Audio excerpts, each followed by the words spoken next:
සුබ දවසක් වාණිජ කෘෂිකර්මාන්තය සහ ගෙවතු වගාව කරන සියලු දෙනාටම බඩේරිඟු වගා කිරීම සම්බන්ධයෙන් කෙටි වීඩියෝ එකක් ඔයගලන්ට අරගෙන එනවා. ඇත්තටම බඩේරිඟු කියන්නේ හොඳ පෝෂ්‍යදායී ආහාරයක්. ඉතින් තමන්ගේ ගෙවත්තේ පොඩි ඉඩක් හරි තියෙනවා නම් පර්චස් එකක් හරි තියෙනවා නම් සාමාන්‍ය වර්ග අඩි 10ක් තිබ්බත් ඇති.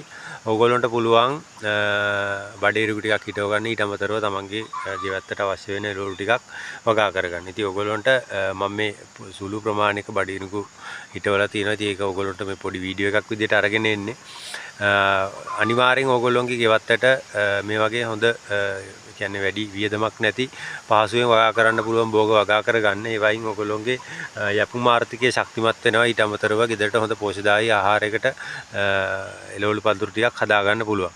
ඉතින් බඩේරිඟු සාමාන්‍යයෙන් අඩි අඟල් 8ක් අඟල් 10ක් විතර වගේ පරතරයකින් හිටවන්න. ඒක ඉතින් ගැටලුවක් නැහැ. පොහොරේදීම සාමාන්‍යයෙන් පස් දාලා ඔයගොල්ලන්ට එක පොහොර මුරයක් දාන්න පුළුවන්. ඊට පස්සේ වර්ධනයේ අඩු පැල තියෙනවා නම් යූරියා ටිකක් මිශ්‍ර කරන්න. ඊට අමතරව ඔය එළවලු පොහොර ටිකක් හරි මොනවා හරි වගේ පොහොර එකතු කරගන්න. එතකොට බීජ හිටවන අවස්ථාවේදී ඔයගොල්ලන්ට පුළුවන් කාබනික පොහොරක් භාවිතා කරගෙන වලවල් වලට බීජ ටික දාගන්න. ඒකත් එක්ක පැලේ වර්ධනය සාර්ථකයි.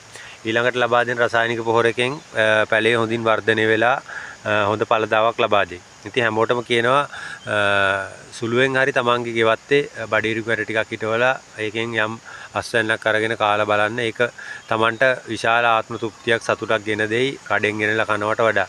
ඉතින් හැමෝටම සුබ දවසක්. හොඳ සාර්ථක ගෙවත්තක් සාර්ථක වගාවක් කරගෙන යන්න ලැබේවා කියලා ප්‍රාර්ථනා කරනවා. ස්තුතියි.